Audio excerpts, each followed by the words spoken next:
Hi, and welcome to Two Tired Teachers. Today we're going to talk just a little bit about the big overall picture of how do we decide where to go, kind of planning a trip.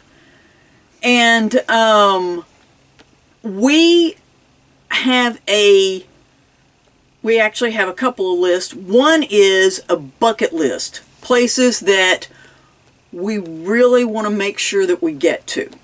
And we've kind of whittled down on a lot of that. We really have. But we pretty much agree on those.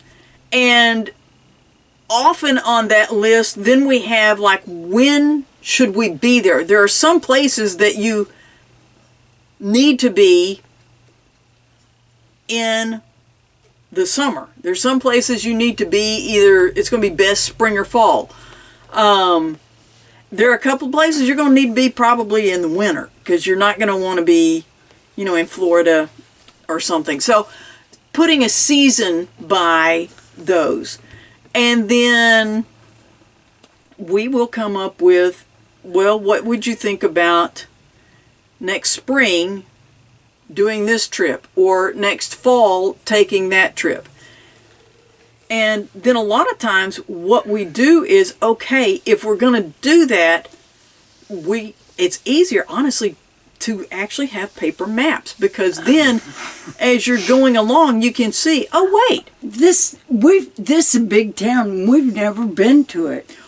Or there's a national monument we didn't know about. Or, some of those lesser known places, let's look into an example.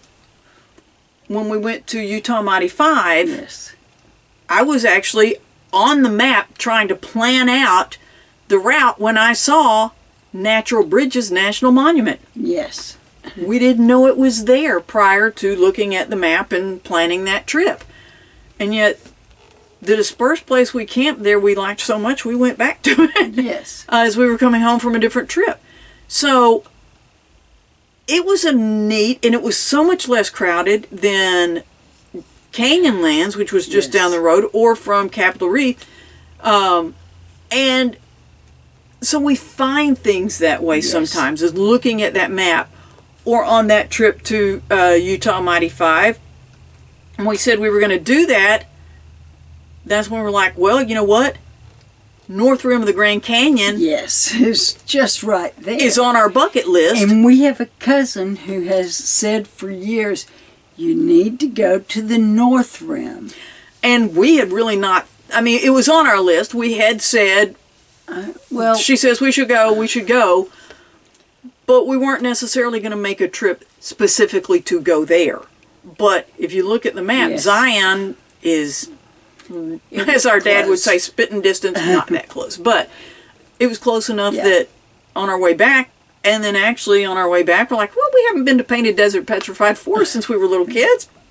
So that one we ended up hitting 7 national parks, and I don't remember, at least 2, Grand Staircase Escalante I don't remember. It's a national something, and it's awesome, and we dispersed there for several days, just having some downtime. Down days. And so that's kind of how that trip evolved, was we start with the specific. And I think the trip to California, that was on we both wanted that one. And that's one where you really kind of have to choose what's most important. Things that we wanted to do. We had both been to San Francisco a couple of times, and we didn't, driving the one straight up the coast, we didn't want to go into San Francisco. We'd been to San Francisco. Towing through San Francisco did not sound fun. No. So we avoided it. So that's an example. But then I had wanted, that trip, while we were doing it, we were going to visit some friends and some family in Phoenix. Yes. We wanted to visit some family in the Clovis, Fresno, California area. But visiting friends and family in Phoenix that was a defining, we're not going to be there any later than mid-April. Yeah. That's as late as we're going to go. So that really kind of set a calendar for us. Yeah, we didn't want to have to run the air conditioner in May, June, July, August, September. Well, trying to cool an RV with an air conditioner, in the desert, and, I found a place in Phoenix that actually had some trees. I didn't know those existed, but I did. And so that helped. But even in mid-April, we carried both generators and ran the air conditioner for a while. For some each day that we were there in Phoenix. And so that set that time for us, but I wanted to go to Alabama Hills. I'd heard that was awesome and wonderful. We also wanted to touch Nevada. Yes. Because we still haven't actually had a destination in Nevada yet, but we didn't want to go all the way around it and then on our map that we fill in have a whole of Nevada. And so, anyway, when I looked at where we were going, I saw that it was going to be really far out of the way that early to try and cross over the Sierra Nevadas to get to where we were going. We would probably need to come back down, and it was going to add a lot of miles. I don't remember exactly now. It's like 500 miles. I don't remember. But it was going to add a lot of miles to go there and then go to the Fresno Clovis area. And if I'm wrong on the miles, I apologize. Read the comments. I'm sure someone will let us know. But we decided, you know what? That was something I'd like to see, but it wasn't one of the things on the bucket list. Another thing that I'd really wanted to see was Crater Lake. I mean, that just looks so awesome and amazing. And so as I was doing my research before we left, trying to decide, where to stay and all this kind of stuff, I saw a video that had been put out by the National Park Service about Crater Lake.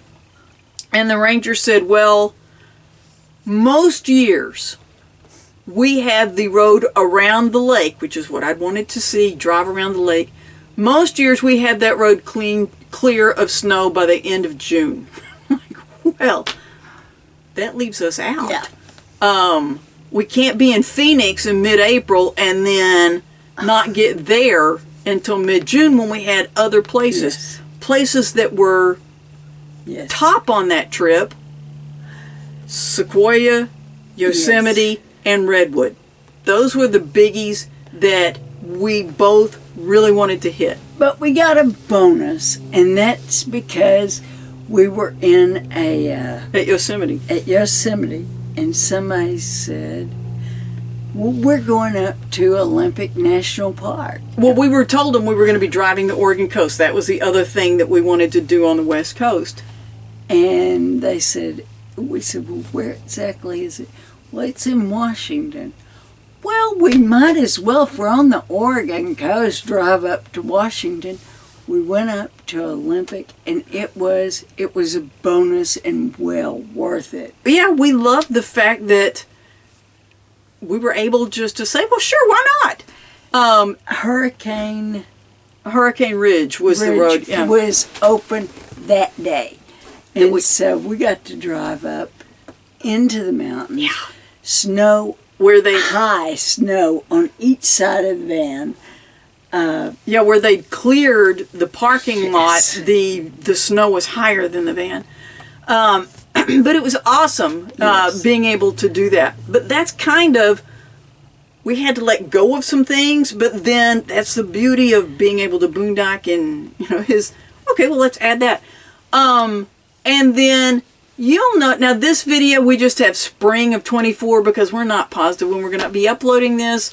But usually I'll have a month and a year in the upper right-hand corner when the video starts. And that helps. Because when we're telling you we're at these places, that way you can kind of see that's what the weather's like when they're there. I had seen a number of different people who had been to Idaho. And it was gorgeous. Sawtooth Mountain. And, all these wonderful camping places. And so I had looked at the map And I had seen that scenic drive that goes up and around the Sawtooth Mountains, through the Sawtooth Mountains.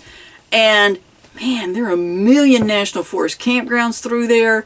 So we weren't worried. We'll find somewhere to camp. And this was mid-April. So this was mid-May in there. And so we get there and we turn on that scenic drive, and it's just beautiful. The weather is perfect. It's like 70 degrees. Snow-capped mountains out in the distance. Lovely. There's a stream running beside the road. We've got the windows down. We're just enjoying God's creation and the beauty of nature. And we keep driving, and what we didn't realize, what the map did not show us, was that as we drive on this road, we keep gaining elevation. And so we get to the first National Forest campground. I'd really wanted to be on the other side, but the first one, and it was closed. So we decided we'll go to the second one. And we're getting the windows rolled up. It's getting a bit cooler. the further we go, the closer the snow keeps getting, coming down on the mountains, because we're getting up there toward it. And then when we've got snow on both sides of the van, we're from Texas. And then when we finally... The roads were clear, by the way. Yeah, the roads had been plowed and the roads were clear, but we get around to where there is a gate they can put down, when avalanche danger is too high. We realized that these campgrounds just may not be open because they're under snow. That was a long drive. It got dark, which the places we thought we were going to stop. We did find a fish and wildlife area that had free camping. Yes. And we were so thankful to get there. We got there. In the mountains, it had gotten dark. Yeah. But then as we came down out of the mountains, because we were coming back toward the west, the sun had set, but it wasn't pitch black yet when we pulled in. It was getting there. It was getting there, yeah. But anyway, that was, Sawtooth Mountains. We made it to them. We just didn't, it wasn't what we thought. But how we choose those trips, that's kind of the way we look at it. And we've done that a number of times when we did kind of the heart of the country with we called it Ozarks and beyond. It went way beyond. But as we were on that one, when we stopped at a visitor information center, found out about Santa Claus. Yes. And we're like, well, by golly, let's go. And that's the fun part, is we try to add enough flexibility so that when we see those things, or the Anaconda State Park, on our trip to Yellowstone, we were able to stop. The trip to Yellowstone, our goal was to spend a lot of time at Yellowstone. Yes. And we spent 2.5 weeks camping around there. And we also wanted to go to Glacier. While we were there, we wanted to go to Glacier. And then Theodore Roosevelt, when we'd been in South Dakota, was closed. And so instead of coming back, angling down, we went across and went to Roosevelt, north and south units. Little park. We really enjoyed the wild horses and stuff there. But we couldn't make it on one trip, so let's go the next trip. Yes. And then the other thing we have, aside from our list of, these are our bucket list, we've got to get there, is we actually started a list later going, okay, we've been there, but I'd kind of like to go again. Yes. And so when we went to the Great Lakes, not everyone that looks at a map would say, okay, Land Between the Lakes is on the way to the Great Lakes from Texas. But, we went to Madison, Wisconsin first, but we're like, hey, we wanted to go back to Land Between the Lakes. This is a great opportunity to go spend some time there. She got sick. We ended up spending more time there than we planned. But so we have those two lists. Yes. And then we try to stay open to opportunities to do other things, because so often those are some of the most interesting, when you just add that extra little... Like the junkyard art. Land. Yeah, while we were in the Great Lakes, we added that. We were just driving down the road. We actually had driven past it. Yeah. And we knew we had time. And so we're like, that looked really interesting. And we found a place where we could turn around and go back and spent an hour and a half, 2 hours there. Yeah. And so that's kind of our how we find the trips. Make those lists, because that's going to give you the framework to start from. Yes. And then get maps, look at other things that might be interesting. And then Mylena is the one that's excellent about saying, hey, going to cities that are on there, or looking up those. That's how we found the interpretive trails. And we had more fun there and played with everything every child played with. Yeah, as we were heading to Yellowstone, when we went from, I don't remember, I can't pronounce the name of that place. We're going there again. Yeah. But that where we've been doing some dispersed camping. Before we got into Cody, we were going to be going through Laramie or Cheyenne. We're going through another town in Wyoming. I think it's Casper. Or Casper. Is Casper a town in Wyoming? Yeah. Yeah, okay. We're going through some town in Wyoming, and Mylena had looked up and seen that this National Interpretive Trail Center was there, and it was so interesting. So do the planning you can before, but don't be rigid if you have time. Yeah. That's our suggestion, and that's what we do, and man, we have fun when we're out there. So, don't know if we've given you any suggestions that can help, but this is what we do. Thanks for watching. Two Tired Teachers.